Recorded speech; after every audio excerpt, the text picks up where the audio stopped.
മലയാള cinema അതിൻ്റെ ഏറ്റവും പുതിയൊരു സുവർണ്ണ കാലഘട്ടത്തിലേക്ക് പ്രവേശിച്ചിരിക്കുകയാണ് എന്നുള്ള സൂചനകളാണ് ലഭിച്ചിരിക്കുന്നത്. കാരണം ഇപ്പോൾ മലയാള സിനിമ നേടിക്കൊണ്ടിരിക്കുന്ന സാമ്പത്തിക വിജയം ആ രീതിയിലുള്ള സൂചനകളാണ് നൽകുന്നത്.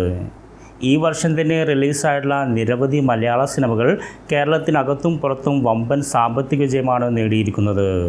2024 റിലീസായിട്ടുള്ള 4 മലയാള സിനിമകളാണ് ഇതിനോടകം തന്നെ 100 കോടി box office collection world wide ആയിട്ട് നേടിയിട്ടുള്ളത്.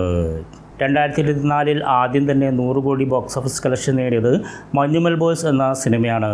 അതിനെ തുടർന്ന് നസ്ലിൻ നായകനായിട്ടുള്ള പ്രേമലു എന്ന സിനിമ 100 കോടി ബോക്സ് ഓഫീസ് കളക്ഷൻ നേടി. പിന്നീട് റിലീസായിട്ടുള്ള പൃഥ്വിരാജ് നായകനായിട്ടുള്ള ആടുജീവിതം എന്ന സിനിമ 100 കോടി ബോക്സ് ഓഫീസ് കളക്ഷൻ നേടി. ഇപ്പോഴത്തെ ഏറ്റവും ഒടുവിൽ റിലീസായിട്ടുള്ള ആവേശം എന്ന ഫഹദ് ഫാസിൽ ചിത്രവും 100 കോടിയിലധികം ബോക്സ് ഓഫീസ് കളക്ഷൻ നേടിയിരിക്കുകയാണ്. എന്തെന്നാലും മലയാളത്തിന് മറ്റൊരു സുവർണ്ണ കാലഘട്ടം വന്നിരിക്കുകയാണ്.